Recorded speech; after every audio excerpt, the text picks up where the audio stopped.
सुप्रभात बच्चों। आज की कक्षा 10 की सामाजिक की ऑनलाइन क्लास में हम जो अध्याय पढ़ रहे थे स्वर्णिम भारत, उसके प्रश्नोत्तर आज पढ़ेंगे। अति लघु उत्तर प्रश्न है, राजस्थान के प्रमुख जनपद कौन कौन से हैं? राजस्थान के प्रमुख जनपद हैं मत्स्य और सूरसेन। प्रश्न नंबर 2, बिंदुसार के समय आए यूनानी राजदूत का नाम क्या था?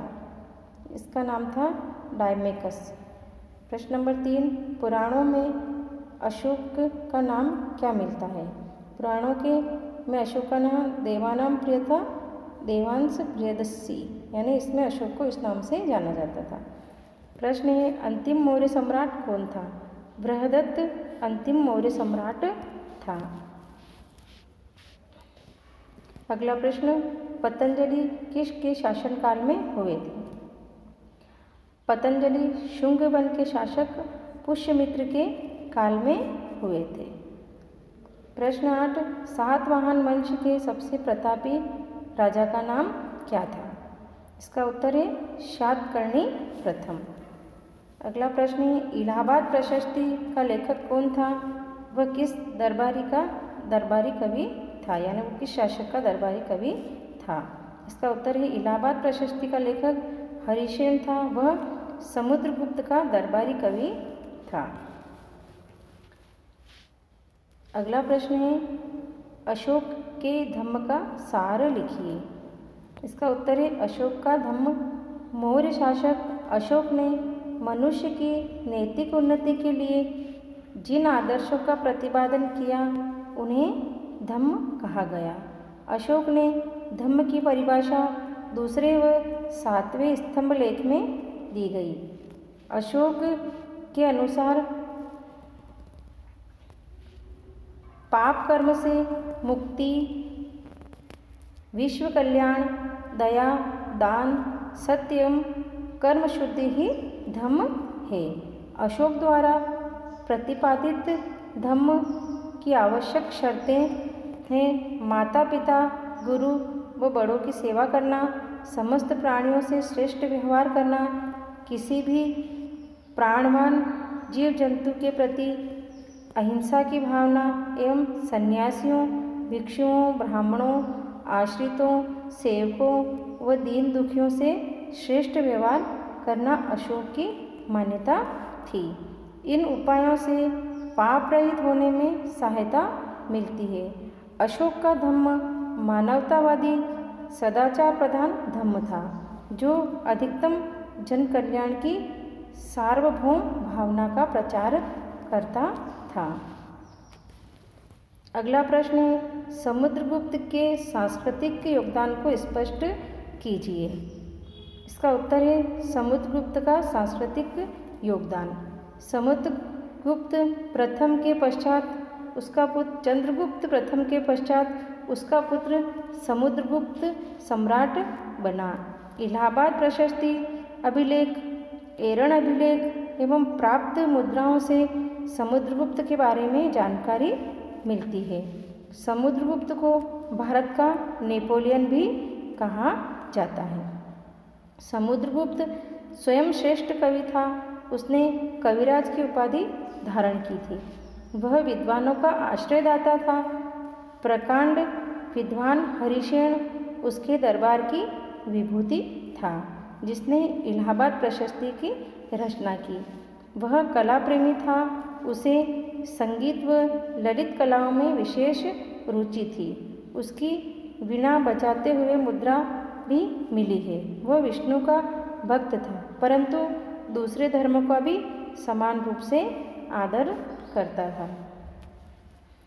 अगला प्रश्न है, कनिष्क का योगदान बताइए। इसका उत्तर है कनिष्क का योगदान। कनिष्क महानतम कुषाण शासक था। वह 78 ईस्वी से गद्दी पर बैठा। उसने 78 ईस्वी में ही एक संवत चलाया जो शक संवत के नाम से प्रसिद्ध है। उसके शासनकाल में कश्मीर के कुंडल वन में आचार्य पार्श्व की अध्यक्षता में चौथी बौद्ध संगीति हुई थी। इसने कश्मीर को जीतकर वहाँ कनिष्कपुर नामक नगर बसाया। उसने कश्मीर, यारकंद व खेतान पर भी विजय प्राप्त की। कनिष्क ने साम्राज्य की प्रथम राजधानी पेशावर व दूसरी राजधानी मथुरा थी। कनिष्क कला और विद्वानों का आश्रयदाता था। उसके दरबार में पार्श्व, वसुमित्र, अश्वघोष जैसे बौद्ध विचारक, नागार्जुन जैसे प्रख्यात गणितज्ञ एवं चरक जैसे चिकित्सक विद्यमान थे। बौद्ध धर्म की महायान शाखा का जन्म एवं विकास कनिष्क के समय में ही हुआ। अगला प्रश्न है, मौर्यकालीन शासन एवं समाज का वर्णन कीजिए। उत्तर इसका मौर्यकालीन प्रशासन। पहला आएगा केंद्रीय प्रशासन। मौर्य साम्राज्य की राजतंत्रात्मक शासन पद्धति ने राजा केंद्रीय प्रशासक का प्रमुख होता था। राजा को प्रशासन में सहयोग देने के लिए 18 पदाधिकारियों का एक समूह होता था जिसे तीर्थ कहा जाता था।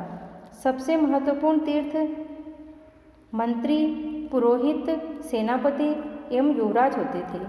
मंत्रियों की नियुक्ति से पूर्व उनके चरित्र को जांचा परखा जाता था, जिसे उपधा परीक्षण कहते थे। मंत्रियों से नीचे द्वितीय श्रेणी के अधिकारी, जिन्हें विभागाध्यक्ष कहा जाता था। दूसरा आएगा प्रांतीय प्रशासन। प्रशासन के सुचारू संचालन हेतु मौर्य साम्राज्य 5 प्रांतों में विभक्त था। यद्यपि चाणक्य के अर्थशास्त्र में इसका उल्लेख नहीं मिलता, लेकिन अशोक के अभिलेखों में इसका वर्णन है। अशोक के समय में मगध साम्राज्य 5 प्रांतों का उल्लेख मिलता है। प्रांतों का शासन राजवंशी कुमार या आर्यपुत्र नामक पदाधिकारियों के हाथ में होता था। प्रांत विषयों में विभक्त थे जो विषयपति के अधीन होते थे। जिले का प्रशासनिक अधिकारी स्थानिक होता था जो समाहर्ता के अधीन था। प्रशासन की सबसे छोटी इकाई मुखिया, जिसे गोप कहा जाता था, जो 10 गांवों का शासन संभालता था। अब इसके बाद में आएगा नगर प्रशासन। नगर प्रशासन हेतु नगराध्यक्ष अथवा नागरिक नामक प्रशासनिक अधिकारी नियुक्त किए जाते थे। बड़े नगरों के प्रबंधन हेतु विशेष प्रबंध किए जाते थे। मेगस्थनीज ने पाटलिपुत्र में 6 प्रशासनिक समितियों का वर्णन किया है। ये समितियां नगर प्रशासक के अधीन कार्य करती थी। इसके बाद में आएगा चौथा सैन्य व्यवस्था। मौर्य प्रशासन में सेना संगठन हेतु अलग से सैन्य विभाग था जो 6 समितियों में विभाजित था। प्रत्येक समिति में 5 सदस्य होते थे। ये समितियां सेना के 5 विभागों की देखरेख करती थी। ये विभाग थे पैदल, अश्व, हाथी, रथ एवं नौसेना। सैनिक प्रबंध की देखरेख करने वाला अधिकारी अंतपाल कहलाता था। 5वां आएगा न्याय व्यवस्था। संपूर्ण मौर्य समाज में न्याय हेतु विशेष प्रबंध थे। सुसंगठित न्याय व्यवस्था के प्रमाण मौर्य युग में मिलते हैं। राजा स्वयं न्याय की सर्वोच्च संस्था था। राजा किसी भी अधीनस्थ न्यायालय के निर्णय को रद्द कर सकता था अथवा बदल सकता था। न्याय का सबसे छोटा न्यायालय ग्राम सभा थी। इसके ऊपर संग्रहण, रोणमुख तथा जनपदीय न्यायालय होते थे। राजा स्वयं न्याय की सर्वोच्च संस्था था। राजा किसी भी अधीनस्थ इसको बदल सकता था। अर्थशास्त्र इसमें विधि का स्रोत परंपराएं, अर्थशास्त्र प्रचलित प्रथा थी। दंड व्यवस्था अत्यधिक कठोर थी।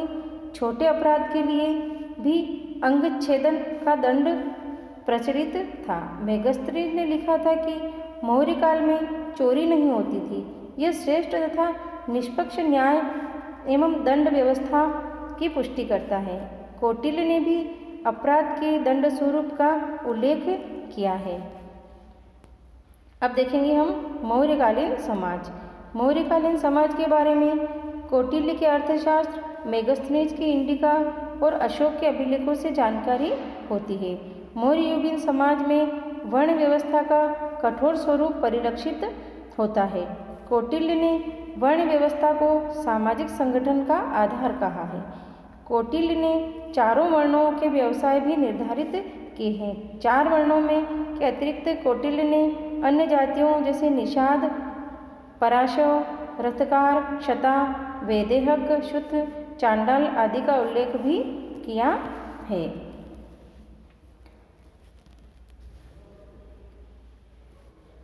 प्रश्न नंबर 3, गुप्त वंश के प्रमुख शासकों का वर्णन करते हुए इस काल की सांस्कृतिक उपलब्धियों पर एक लेख लिखिए। अब हम पढ़ेंगे गुप्त वंश के प्रमुख शासक। इसमें सबसे पहला है चंद्रगुप्त प्रथम। यह चंद्रगुप्त का प्रथम शक्ति संपन्न सम्राट था, यानी गुप्त वंश का सबसे पहला शासक चंद्रगुप्त था, जिसने महाराजा धीराज की उपाधि धारण की। प्रयाग प्रशस्ति तथा उपलब्ध एक स्वर्ण मुद्रा से ज्ञात होता है कि चंद्रगुप्त प्रथम ने लिच्छवी राजकुमारी कुमार देवी से विवाह किया था। चंद्रगुप्त प्रथम ने 319 ईस्वी में एक संवत चलाया जो गुप्त संवत के नाम से जाना जाता है। इसके बाद में आएगा दूसरा समुद्रगुप्त। चंद्रगुप्त प्रथम के बाद उसका पुत्र समुद्रगुप्त सम्राट बना। प्रयाग प्रशस्ति लेख, एरण अभिलेख तथा गुप्त मुद्राओं से समुद्रगुप्त के इतिहास की जानकारी मिलती है। समुद्रगुप्त प्रथम के अनेक पुत्रों में से सर्वाधिक गुणवान तथा प्रतिभाशाली होने के कारण समुद्रगुप्त युवराज घोषित किया गया। समुद्रगुप्त साम्राज्यवाद में विश्वास रखता था। उसका आदर्श दिग्विजय और एकीकरण था। समुद्रगुप्त के दरबारी कवि हरिशेन ने उसकी सैनिक सफलताओं का वर्णन इलाहाबाद प्रशस्ति में किया था। तीसरा आएगा चंद्रगुप्त द्वितीय। समुद्रगुप्त का बड़ा पुत्र रामगुप्त था, जिसने अल्प समय तक गुप्त साम्राज्य पर शासन किया। उसके बाद उसका छोटा भाई चंद्रगुप्त द्वितीय सिंहासनारूढ़ हुआ। उसने अपने साम्राज्य में विवाह संबंधों और विजयों द्वारा वृद्धि की। उसने अपनी पुत्री प्रभावती का विवाह वाकाटक राजा रुद्रसेन से किया, जिसकी मृत्यु के पश्चात प्रभावती अपने बेटे छोटे पुत्र को गद्दी पर बिठाकर राज्य की वास्तविक शासक बन गई। चंद्रगुप्त द्वितीय ने पश्चिमी मालवा व गुजरात पर भी विजय प्राप्त की। योग्य शासक एवं प्रशासक के रूप में चंद्रगुप्त ने अपनी प्रजा के कल्याण पर ध्यान दिया। उसके शासन में कर न्यूनतम थे, प्रजा समृद्ध थी और शांति से जीवन यापन करती थी। अब इसके बाद में आएगा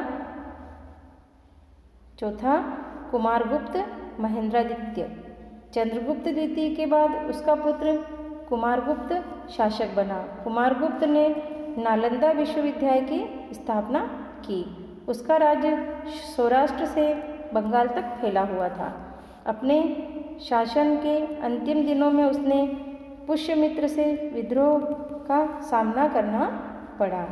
पांचवा है स्कंदगुप्त। स्कंदगुप्त ज्येष्ठ पुत्र न होते हुए भी राज्य का उत्तराधिकारी बना। स्कंदगुप्त की तुलना में भारत के महान सम्राटों में की जाती है।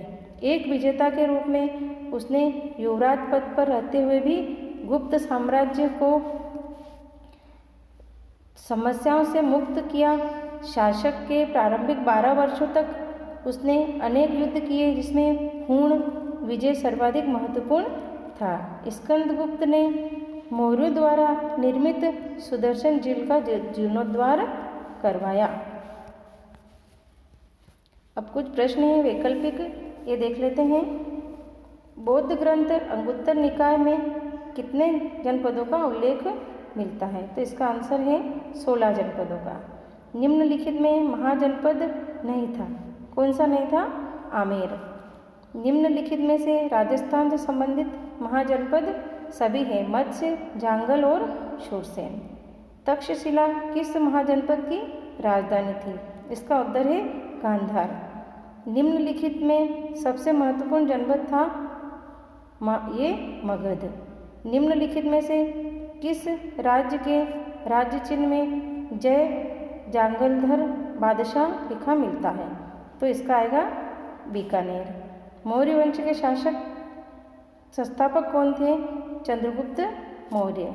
चंद्रगुप्त मौर्य का गुरु था, कौन था? कौटिल्य।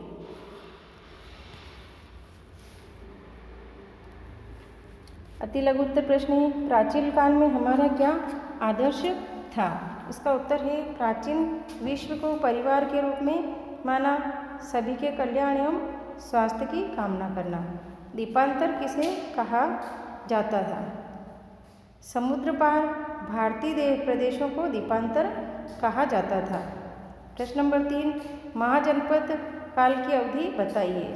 600 ईस्वी पूर्व से 325 ईस्वी पूर्व तक। प्रश्न नंबर 4, किन्हीं 4 महाजनपदों के नाम लिखिए। उत्तर है काशी, वज्जी, मगध और कौशल। प्रश्न नंबर 5, महाजनपदों में कितने प्रकार के राज्य थे? इसमें 2 प्रकार के, राजतंत्र और गणतंत्र। गांधार महाजनपद की राजधानी क्या थी?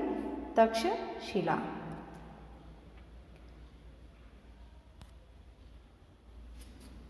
अगला प्रश्न है, वर्तमान राजस्थान में कौन कौन से जिले जांगल देश जनपद में सम्मिलित थे? इसका उत्तर है बीकानेर और जोधपुर जिले। प्रश्न नंबर 13, जांगल जनपद की राजधानी का नाम बताइए। अहिछत्रपुर। फिर प्रश्न है, वर्तमान जयपुर के आसपास का क्षेत्र किस महाजनपद के नाम से जाना जाता है? तो इसका है मत्स्य महाजनपद के नाम से। 15वां प्रश्न है, मत्स्य महाजनपद की राजधानी का नाम विराटनगर, इसे वर्तमान में बेराट के नाम से भी जाना जाता है। प्रश्न है, भगवान श्री कृष्ण का संबंध किस महाजनपद से था? तो इसका आएगा शूरसेन महाजनपद, जो वर्तमान में मथुरा में है। अगला है, नंद वंश के अंतिम शासक का नाम क्या था? तो राजा घनानंद।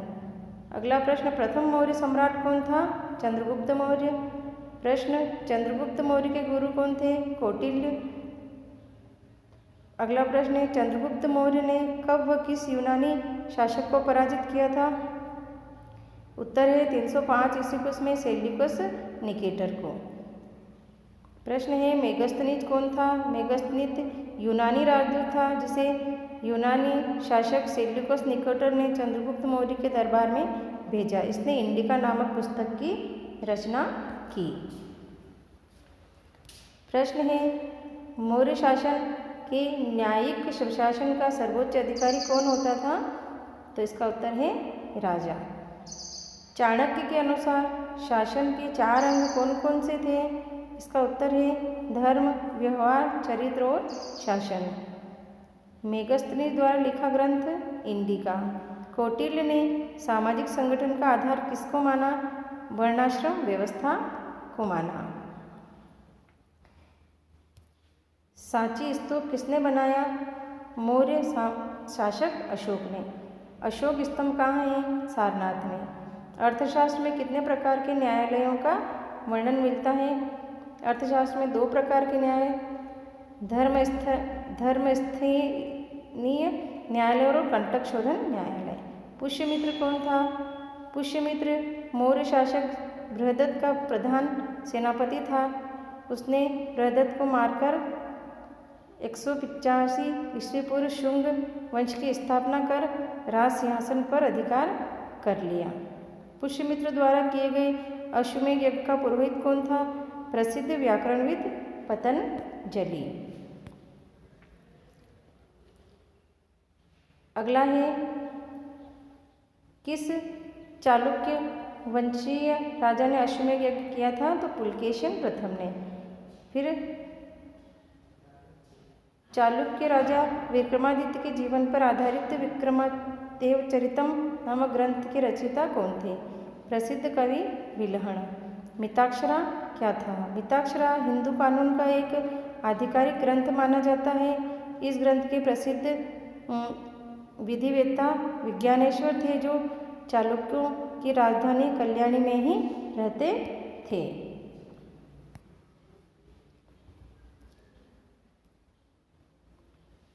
मौर्य साम्राज्य की न्याय व्यवस्था को स्पष्ट कीजिए।